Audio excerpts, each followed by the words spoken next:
So hey there guys, Erin here again. Today I'm going to be going over the 7 most common mistakes that people make when they go on the ketogenic diet. The first mistake that is pretty common is that people think keto is an all-fat diet, and that is not true. You are getting the bulk of your calories from fat, but you have to keep in mind that the number of calories that you get from fat is different than it would be from carbs or protein.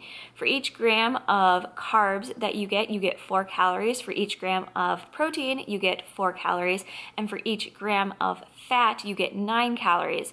So the math is different. So when you're thinking about your plates and you're thinking about how to lay out your food, you don't need to have this huge amount of fat on your plate in order to get the energy that you need in order to sustain yourself. And if you're using keto as a means to lose weight, keep in mind that you do have fat stores within your body, so you just need enough fat to boost those meals in order to keep yourself satiated or full until your next meal. But at the same time, I see a lot of people consuming way too few of calories for what they actually need. And if you're somebody who has been a chronic dieter, you might have been restricting your calories for a very long period of time or going on and off diets, which can have an effect on your metabolism. So what I like to do is I've figured out what my basal metabolic rate is, and I eat those calories. I am, of course, very active by working out regularly, by just trying to be active throughout the day.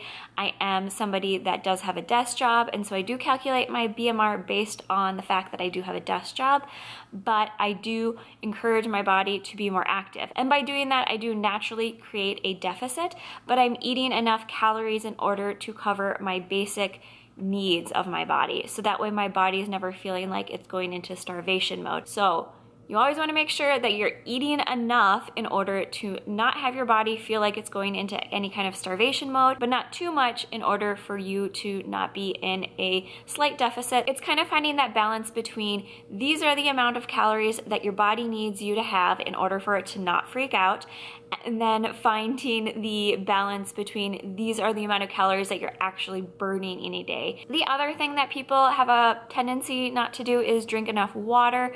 The average person needs between 10 to 15 cups of water per day, and that is about 3 to 5 liters of water per day. And that amount is going to range based on your size, your gender. Those factors are going to dictate how much water you actually need. So there's very easy ways to go online, do a calculation to determine how much water you need based on your own body size, and then make sure that you're drinking that water throughout the day. I find it easiest to, once I wake up, drink at least a cup or 2 of water right away. That just puts something quickly in my stomach to kind of just wake it up, and it gets 2 out of the 11 cups of water that I need personally per day out of the way. So to piggyback on that one, the number 4 mistake that people commonly make is that they don't balance their electrolytes properly. Now, once you go on a ketogenic diet, you lose a lot of water, which is why you need to make sure you're drinking water, and that happens because you are no longer running on glycogen stores, you're running on ketones, and when you're no longer running on that, your body kind of gets rid of its excess glycogen stores, or it burns through it as you transition into keto, and when that happens, it releases a lot of water. For 1 gram of glycogen that your body was storing,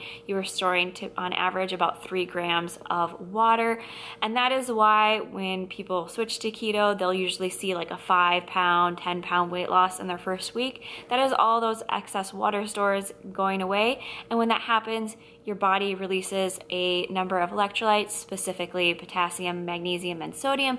So you need to make sure that when you switch to keto that you are getting enough of these critical electrolytes in every day, because these do support a number of different functions within your body. The next common mistake that people make is not getting enough healthy fats.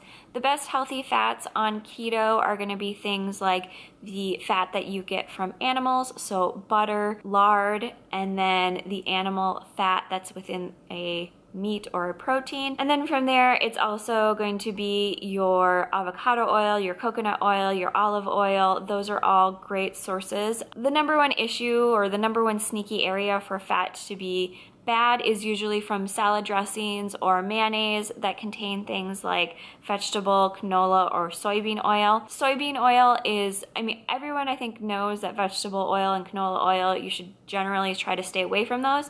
They are not healthy fats. Soybean oil, it is a plant-based oil, but it does have a very high omega-6 content. So if you are trying to be healthy, you should be trying to balance your omega-3 to omega-6 ratio, and basically soybean oil has a 7-to-1 ratio of omega-6 to omega-3, so it's very hard to get to that kind of 2-to-1 or 1-to-1 ratio of omega-3 to omega-6 when you are consuming a lot of soybean oil. And when you have an imbalance between your omega-3s and your omega-6s, you can run into a whole host of health issues, specifically inflammation, which can cause your body not to lose weight. It can cause hormone imbalance. It can cause, joint pains. It can cause just a ton of different issues. And so trying to eat fats or oils or fat sources that are naturally going to help to balance out that ratio is the easiest way to make sure that you're not running into additional issues. We can be kind of confused when we need to add in more fat,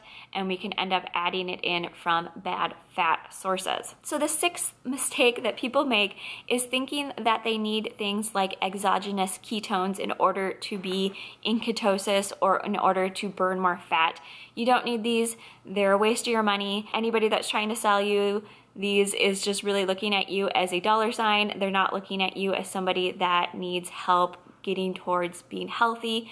It's really just a money marketing scam. Exogenous ketones don't do anything additional.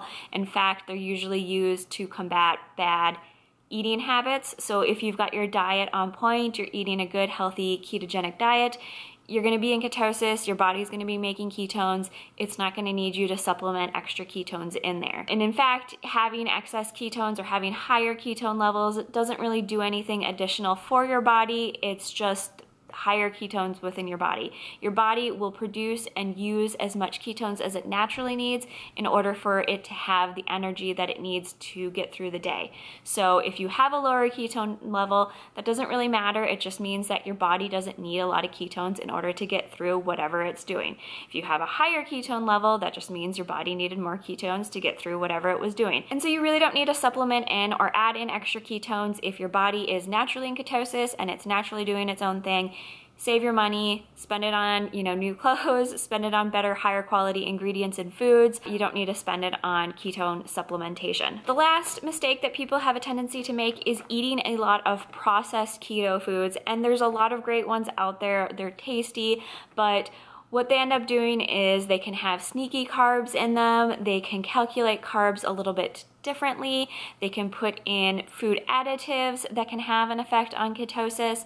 And so that could be causing you issues. So the easiest thing to do is just to try to eat as much real food as possible. Try to limit the amount of processed food that you're eating, because then you're not going to get things like food additives like maltodextrin or dextrose, which can have an effect on your ability to stay in ketosis and kind of do that whole fat burning process, which is, if you're going on a whole ketogenic journey, that is what your objective is anyways. The sugar-free, the really high sugar alcohols, they could be derailing you. They could be causing you issues. So try to limit them. Make your own keto treats. There's a lot of great recipes out there.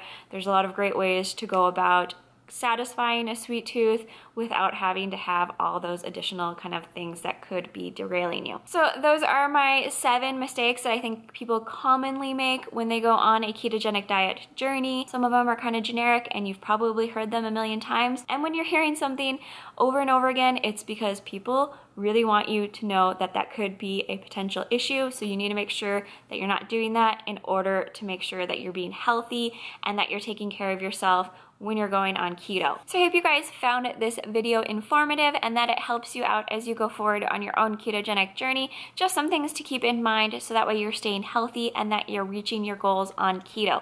So if you guys did enjoy this video, go ahead and give it a thumbs up. Otherwise, I will see you guys in my next video. Bye.